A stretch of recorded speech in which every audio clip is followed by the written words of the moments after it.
how to not only win your dynasty league, but build that true dynasty, become an emperor of your league, and bring all that fantasy football success to yourself. Because at the end of the day, Shawn, we want to build these teams with you. We want to bring as much glory and as much championships as we can. And that is what we are going to talk through on today's show. But before we do get into that, I do want to talk about Shawn's recent travels. For people who are subscribe to the podcast feed. We hope that everyone listening is, of course, subscribed to the RotoViz Overtime podcast feed. They will know that I did repost on Monday one of our Q&A shows. And interestingly enough, Shawn, I didn't realize that when I went to post it, some of those Q&As are now 3 years old. And, so I'm sure there's people who have been long-time subscribers, but maybe haven't even heard some of those episodes. So we did post one of them, but Shawn was on his travels. We wanted to keep some content coming out. Shawn is back now, but I don't know, Shawn, is it possible to get jet lagged by driving? Is that a possible thing? I'm really intrigued. As you can tell, I've held off this conversation before we started recording because I want to have it here on the show. How many hours was this journey?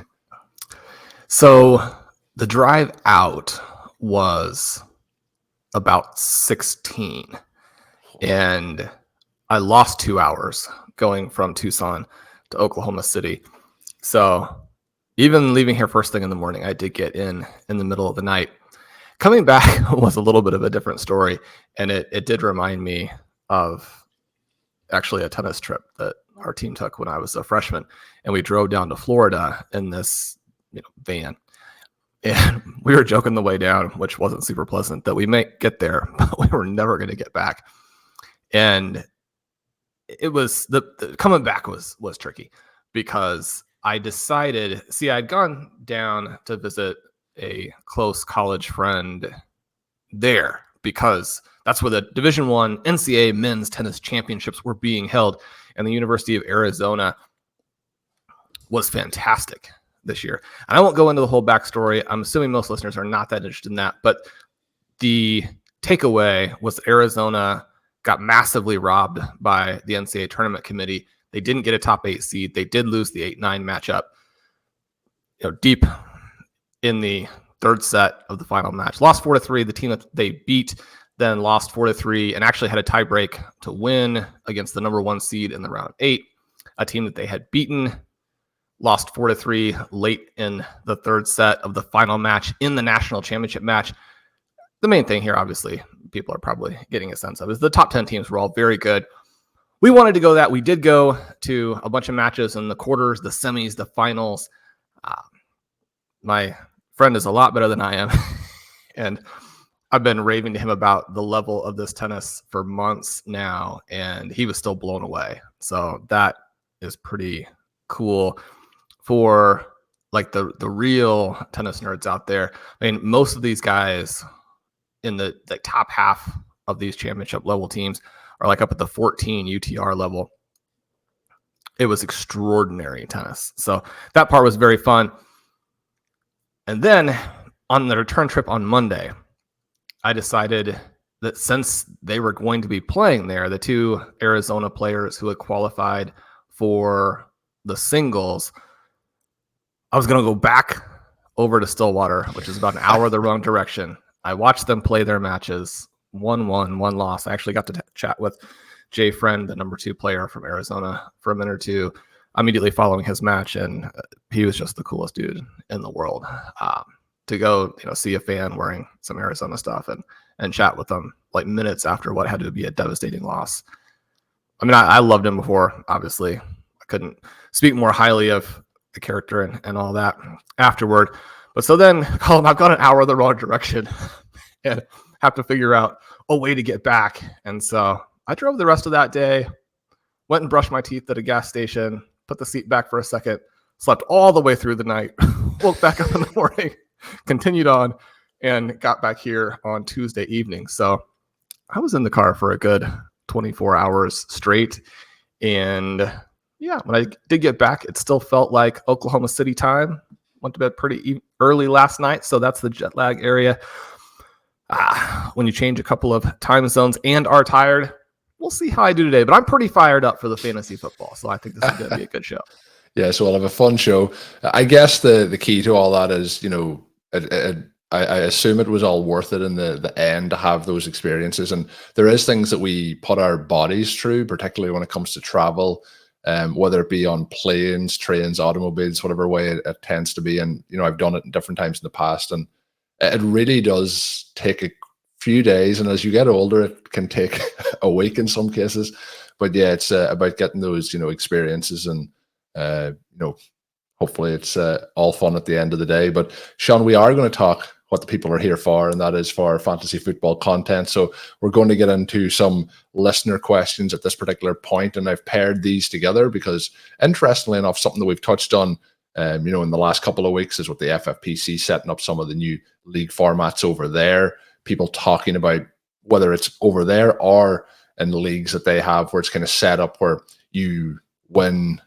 Whoever wins the first time obviously wins the prize pool, but there is a certain amount of that pot that rolls over onto somebody who wins it a second consecutive time, for example.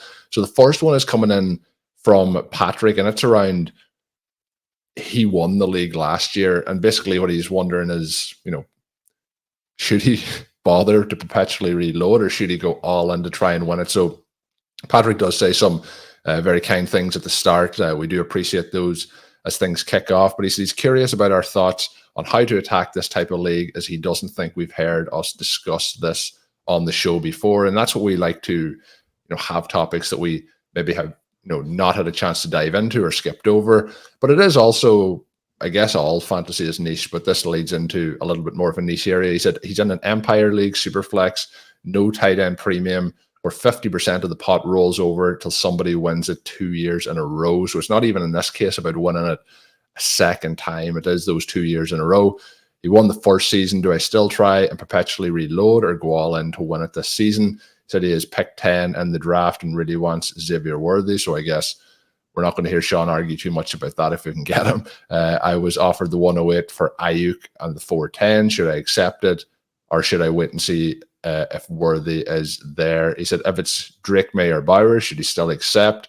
Goes into some of the other parts that we can kind of probably elaborate on as we go through it, but he's kind of wondering, should he go ahead and acquire some more win now guys, like maybe we would, you know, Ayuk versus a Worthy, and then how to build the rest of the roster around that. So I think this is fascinating, Shawn, in terms of just a more niche scenario, but also I think it fits into the situation of, you know, when we talk about each season, you have to be, you know, humble, have humility, and understand that, you know, even with the best team in the league, you may not win it at the end of it. I'm going to be interested to see how you answer this. I think obviously with 50% of the pot rolling over every season, if it's a case as that moves along, it obviously leaves a huge chunk of change available to the winner, which may change the strategy. But I think trying to continue with the emphasis on perpetually reloading, the kind of areas and ideas that should still push you towards having the strongest team in the league, having the players who are going to have the firepower to try and win it back-to-back times. But it is obviously tempting in these sort of scenarios to jump ahead and try and win it that second year consecutively. The Empire Leagues are fascinating, and our friends at the FFPC do have the RV Triflex format in their new Empire Leagues, a similar type of idea. When someone wins it back-to-back, you win this portion of the pot that has been held out. In that particular format, the league does dissolve at that point. This one is really fascinating because it is not necessarily a startup question. It comes at it from the perspective of after you've won one. And so now you are one title away. I think it's pretty tempting to move Ayuk for Brock Bowers, certainly. And it depends a little bit there if you're looking at it in a vacuum or you're looking at it from the perspective of having Trey McBride already. And then obviously it depends whether or not you have the tight end premium in your particular league. I do think that Ayuk for Worthy is the type of play that I'm generally looking to do. And we made some trades to accomplish that. And yet at the same time, if you have the 110 already, you might not want to make that move because maybe you can already get the guy. And I don't know that there's another player in that range if Bowers doesn't fall that you're really looking for, especially if you have already won once and you have the 2 starting QBs. Then I think that players like a May and a McCarthy become a lot less interesting. Those are more build for the long-term guys. In this particular instance with Hurts and Jared Goff, and Goff having just signed that big contract, I think you can count on them to score. Now, one of the things that we have witnessed as a big issue for Superflex Dynasty teams over the last several years is there have been a ton of quarterback injuries. And so you can go from 1 down to 0 pretty quickly.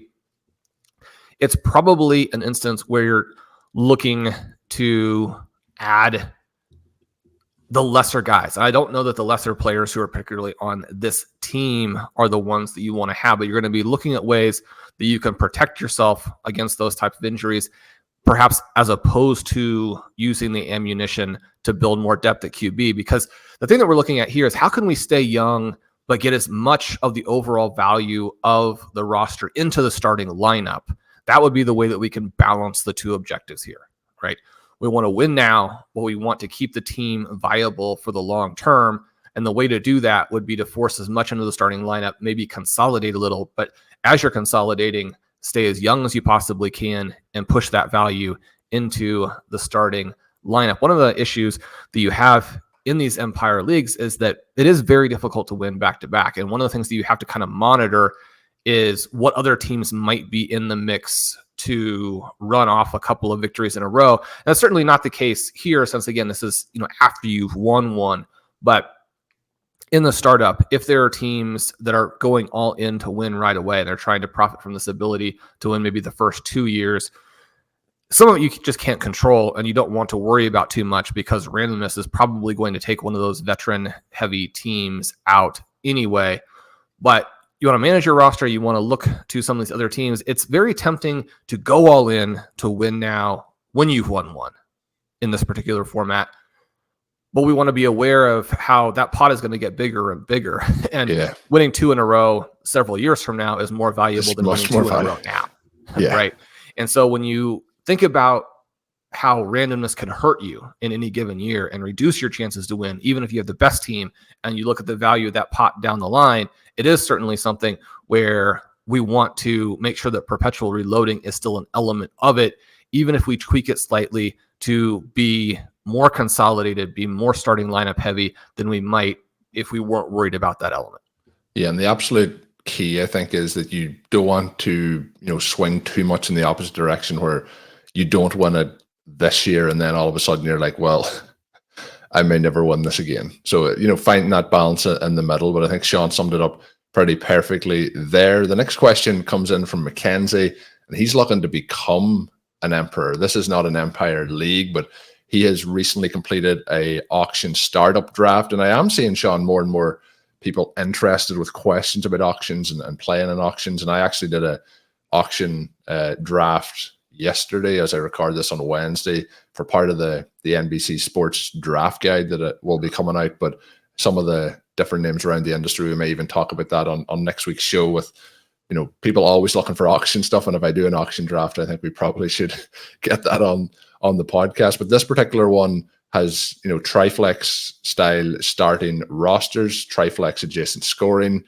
He mentioned that he used Shawn's rankings. The other thing I did notice, that was held on Sleeper, and he mentioned some, I don't know what platform this was on, but he mentioned some terrible, platform projected values for some of these players, helped him acquire some elite rookie talent at discounts in this startup. I did find that, one of the questions people ask about auctions in general is, how to price players. And I think if you give each tier a price point, gives you a great idea of how much you should pay for players. But I did notice that there were certain players, that are at either high price points that I thought was vastly overvalued, or players that are sitting there with a $1 projection. And that means that you can get those onto your roster. So something to look around when you're drafting auctions on different sites to give you an idea of the projected value versus what you believe those players are truly worth.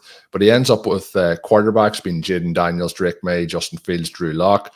He has Miles Sanders, Ray Davis, Marshawn Lloyd, Tyrone Tracy, Will Shipley, Estime, Lobb, and then Isaiah Banakanda at running back.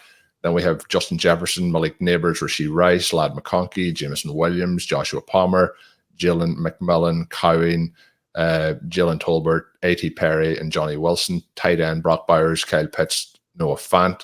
So he was able to trade Caleb Williams for Rashee Rice, Ladd McConkey, a 2025 first and a 2025 second. So he's begun to try and accumulate that future draft capital. He said what he's looking for is a direction of the next cornerstone of perpetual reloading to pursue for him, and kind of, I guess, a general overview of what we think as he continues to invest in the future.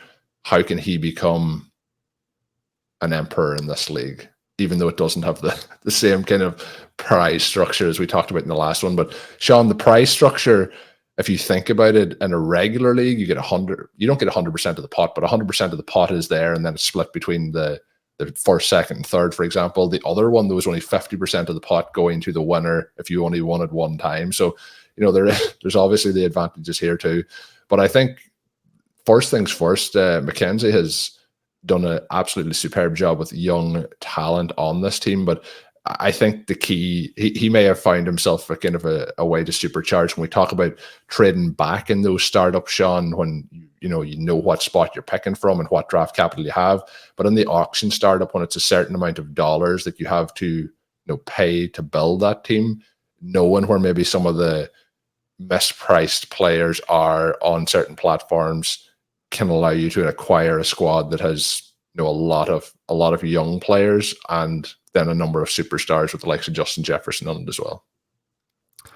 And you think about the rookie draft and overall picture of dynasty leagues and how perpetual reloading works, how the permanent championship window works, that I released last week, trying to tie all of those ideas together and give a feel for what that means, what we're looking for in it, and then how the rookie drafts transpire to then complement this overall strategy.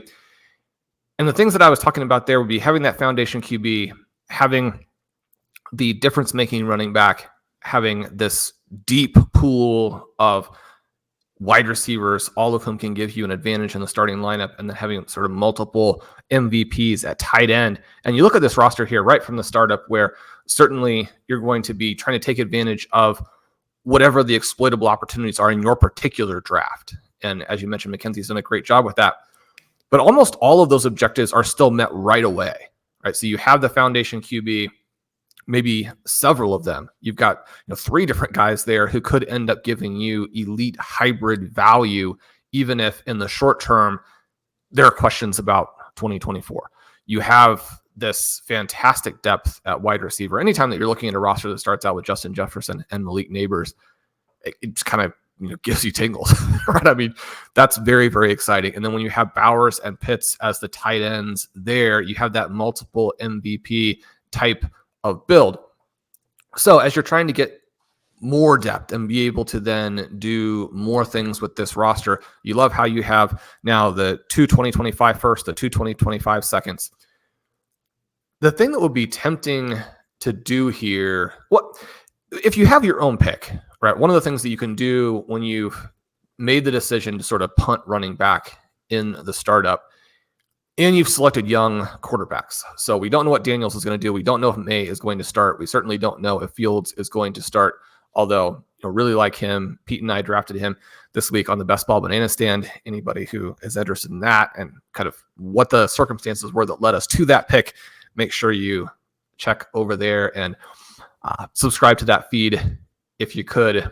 That does help us out. But that QB group could end up not scoring well in 2024. The running backs could end up not scoring well in 2024. Guys like McConkey and McMillan, Cowing, those players could be pointed a little bit more potentially at 2025.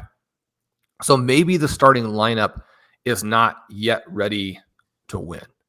And if that's the case and you end up with a pick early in the 2025 draft, then that's sort of the final piece to then give you this roster that's almost unbeatable. One of the things I tried to articulate or illustrate with the look at the team that I have with Blair is how going from a team that was absolutely loaded and had two sort of deeper QB options to adding Caleb Williams and now having the best overall team in the league plus Caleb Williams, and how that now positions us to, ideally win multiple leagues in the not too distant future. There are certainly still going to be plenty of things that we can't control. There are going to be other good teams. You could have injuries yourself. It's possible that Caleb Williams doesn't end up doing what we hope that he does, but that's how you're trying to position the team. So in this roster, I like the flexibility because if players like Ray Davis, Marshawn Lloyd, Tyrone Tracy, Will Shipley hit, maybe even Estime becomes that back for the Denver Broncos. If you get a couple of those guys scoring, this team could win right away. Maybe because of the way you positioned it, you're not going to get a bye, but you're still going to make the playoffs. And if you're hot for the playoffs, you could just simply win the first season. You want to have that option available to you, but simultaneously you want to have this option of getting an early pick, maybe adding, as he's discussing here, the possibility of a third first-round pick in the 2025 draft. And then you have a situation where you can continue to build out the roster with so much depth and so many picks that it'll be very difficult for anybody to compete with you in the long term, and it will protect the quarterbacks in case there is a miss there. Because if you get a miss from either Daniels or May and Justin Fields doesn't ever get the right opportunity to come back, then you're a little bit short at the QB position as well. That's one of the things that he's mentioned in the question here, where if you move Jaden Daniels, then perhaps you are really starting to try and draw on some contingent possibilities that are possible but unlikely. And so, I think that a couple of the guys here that you might look to move, you get Ladd McConkey in a trade, maybe you retrade him because he has a lot of trade value currently. Could that trade value jump even quite a bit more and you'd be disappointed that you sold early or sold low? That's certainly the case. And you want to be aware of that. You want to watch out for it. But it's also possible that if he doesn't separate, and they're going to have weeks during this offseason where it's like Quentin Johnston week and all the puff pieces are pointed in his direction. We've had the GM come out and say, he's going to take a big step. You could have DJ Chark or Joshua Palmer look good at a particular moment, or you could have this be a situation where McConkey comes out and plays pretty well, but doesn't get the full complement of routes just like he did in college, and they don't pass the ball very much. And then you're looking at a guy who is an interesting reality player, but isn't a fantasy weapon. And so those are the types of players where you have a wide range of outcomes, but the community is betting, maybe not heavily, but they're betting in a way that is tilted toward the better outcomes, maybe don't completely consider the weaker outcomes. If you can move a player like that who is very trendy and continue to widen your options. So if you move McConkey for multiple pieces, then you get that piece right now, which could also be a range of outcomes type of play, and you get some type of secondary pick, which can become whatever you want at that point in time. Whereas McConkey is going to be whatever he ends up becoming as a member of the Los Angeles Chargers. So those would be some of the things I'd be looking at doing here. The other thing that you can consider is this idea of if the team is looking good and you get some trade offers that based either on our rankings or based on your own intuition, you feel like they're giving away the player low, you can move that 2025 first into a player. Yeah. And use that to help in your starting lineup this year and win. And then if you've made the right bet on the player, and certainly that's one of the things that you would want to be aware of and consider and work out for yourself going into the trade, then potentially that player would be worth more than just that 2025 first next year. So you can have like your cake and eat it too. Right? Yeah. You get that player in the starting lineup all season and you can trade him for more next year, or you simply have something that's worth more than that 2025 first. Even more perpetual reloading, we want to be aware of if there are offers that are skewed in our favor on the player side, we want to make sure to accept them. Yeah, you want to take the opportunities, and that's part of the reason of having the different avenues, but also the draft capital and the players that you have. It's going to give you the ability to take advantage of opportunities when they arrive. So I think Shawn has covered a huge amount of ways that you could attack this. The other thing, Shawn, with this team. We look at the running backs and, obviously the rookies outside of Miles Sanders and Abanikanda that's there. But this is a team that could struggle this season for running back depth. It could also struggle with some of the younger wide receivers, as they work their way in. Or let's say Brock Bowers has a slow starter. Kyle Pitts, unfortunately, doesn't take that step forward. There is the possibility, but there's also the possibility that, 4 weeks into the season, 2 of those running backs are now starters. And this team, this feels to me like a 2025 team and beyond. But there is a chance sometimes that these teams almost arrive early, where you're in 4 to 6 weeks into the season, and some of these players that you may have thought was a bit of a slow burner has had that instant impact. And I think that's where the running back room is very interesting, that it could be, it has quite a wide range of outcomes for this season, but I think moving forward into 2025, it's very intriguing. So a nice question coming in there from Mackenzie on that one. Another question, Shawn, coming in, and I must apologize. For whatever reason, I have not copied over the name of this question, so I do apologize for that. He mentions, would you guys be trying hard to flip Achane, considering he has Breece Hall and Bijan, to try and obtain one more stud wide receiver, or would you rather use one of Breece or Bijan to get that stud wide receiver? I guess it's kind of in that we're really ranking how we feel about those 3 particular running backs. He mentioned he's talking to the Drake London owner also, who is about potentially trading Achane and Malik Washington for Drake London. He's also talking to the Chris Olave owner, a similar deal with Olave. He's also trying to see if we could do something with Achane and Devontae Smith for Olave, potentially Rishi Rice coming back. And he also asks a separate question, kind of about, would you avoid rostering 2, and he says Chiefs wide receivers, but let's say strong offensive team wide receivers in this situation, because we can widen it out to just more than the Chiefs. But really, Shawn, we're looking at the running backs. What are we trying to move them? And then I guess what would we be trying to move them for those particular players that are mentioned? So looking at my rankings here, I do have Chris Olave and Drake London both slightly ahead of Achane. I love all 3 players. I think that Olave has the potential to be one of those guys in this season where, maybe he leads the entire NFL in weighted targets per route, which is something that Ben likes to talk about, Connor likes to talk about. Certainly that stat gives you a feel for who's drawing targets, who's getting the air yards, and if the right team context is in place, then maybe you also capitalize on some of those opportunities. Derek Carr, not an elite quarterback, but also not the kind of player who necessarily is going to destroy that receiver. You get a lot of dome games. You get a lot of games against teams that are maybe not of elite caliber. He's somebody I think you want to be acquiring where you can, because the next 5 years for him could be not dissimilar from what we get from, say, a Jamar Chase or an Amon-Ra St. Brown. So that one to me is more or less a no-brainer. To be able to get London and also only needing to give up Washington back. London, I think, has a little bit wider range of outcomes in that we've made all of these excuses for him because he played with poor quarterbacks and with Arthur Smith. But sometimes we find out that the players in question were the problem, right? Now, the players in question were the problem almost certainly were the quarterbacks.